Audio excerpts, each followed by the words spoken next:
There's a couple of things I want to touch on today. The first being the topic of wolves in sheep's clothing.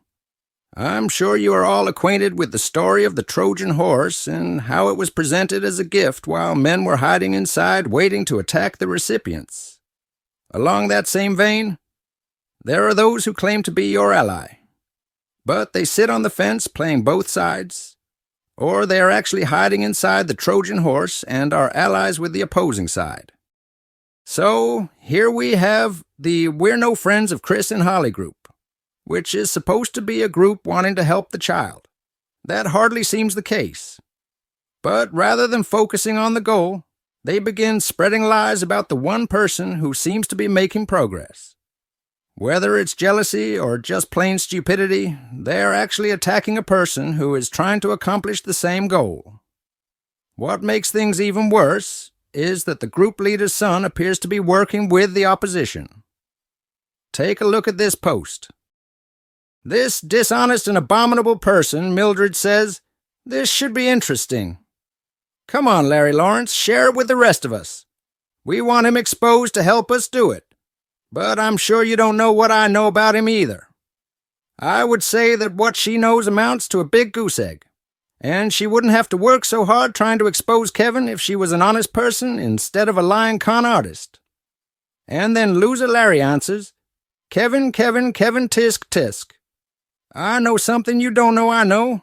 And what might that be? That's you're banging your mom." Looking at his profile might suggest such a thing.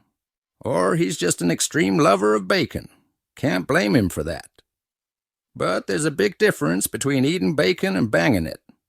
We must admit that some people are just gross. And then there is another imbecile named Mike Davis, which I suspect is just loser Larry on another account.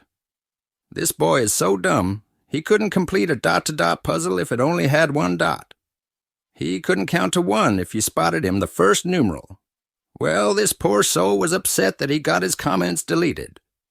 Comments, by the way, which were all completely untrue. If someone like that thinks those kinds of comments won't be deleted, he has serious brain damage. Then the Dingleberry took the time to write this big long email which he sent to Kevin. All that typing, totally in vain. The sender was immediately blocked, and the email deleted without a word being read. Some people are just too stupid for words. Now I want to turn my attention to the main attraction, which is the latest video put out by the con artist known as Chris and Holly. We have already proven in the last few videos that they are liars, they are con artists, they are deceiving their supporters, which is why they're trying so hard to shut Kevin up.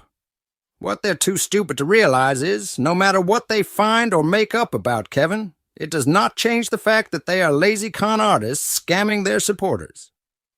As stated in prior videos, Holly liked about it raining, as they were using that as the excuse why they'd made no progress on this cluster fudge of a cabin. Also, regardless of what they say, they do not live on the property. The property is no more than a movie set for them to shoot videos and con their supporters out of more money. What is the most atrocious to me is how they're on the video begging for things they have the full capability of getting jobs and paying for it themselves. Holly is sure to make the statement to the kid about how they are broke, which we know is completely false. Then Chris is talking about all the things they need. Just more shameless begging from someone fully capable of working and earning a living. If you need money for food, why don't you quit spending all of your money on beer and drugs? Yeah, those marks on your faces didn't just get there by themselves for no reason. And then, as Chris was panning around the property, which is completely filled with garbage and junk, you catch a glimpse of this. Do you want to know where all of the food money is going? Just take a look at the bin that's circled in the picture, and that will give you your answer. It is a known fact that drug addicts and alcoholics will go to great lengths to support their habits. It makes one wonder if that's why their son looks so emaciated. It's not normal for a child that age to look like a walking skeleton.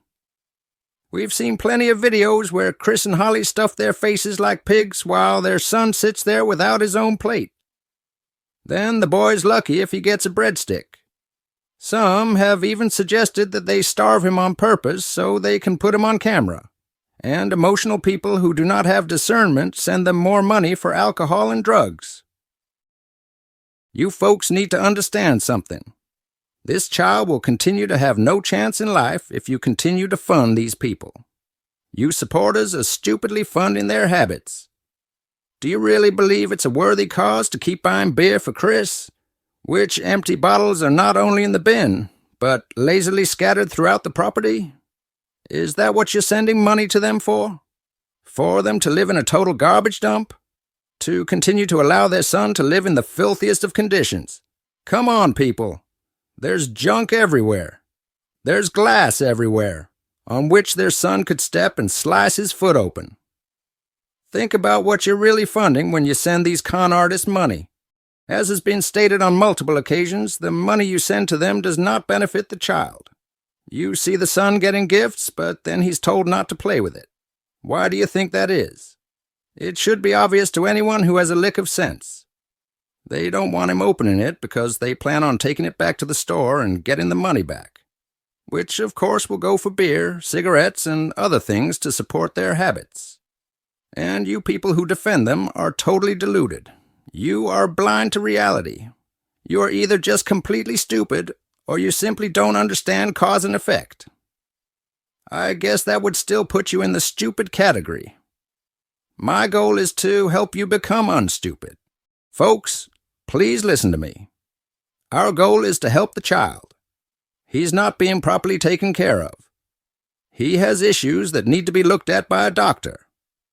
While his parents are ignorant and don't care about education, that doesn't mean they should handicap their child by pushing their nonsensical views onto him about education. The child deserves to live a normal life, have friends his own age, learn how to be social. Sure, everybody thinks it's great right now. Oh, it's like one big camping trip. Sure, it's cute right now. The child has survived so far. But what about his future? Just let him become an alcoholic or drug addict? That's what will happen when he gets older if this trajectory continues. Mark my words. If you truly, truly care about the child, you must acknowledge that things cannot keep going status quo. Something has to happen so this child has a chance.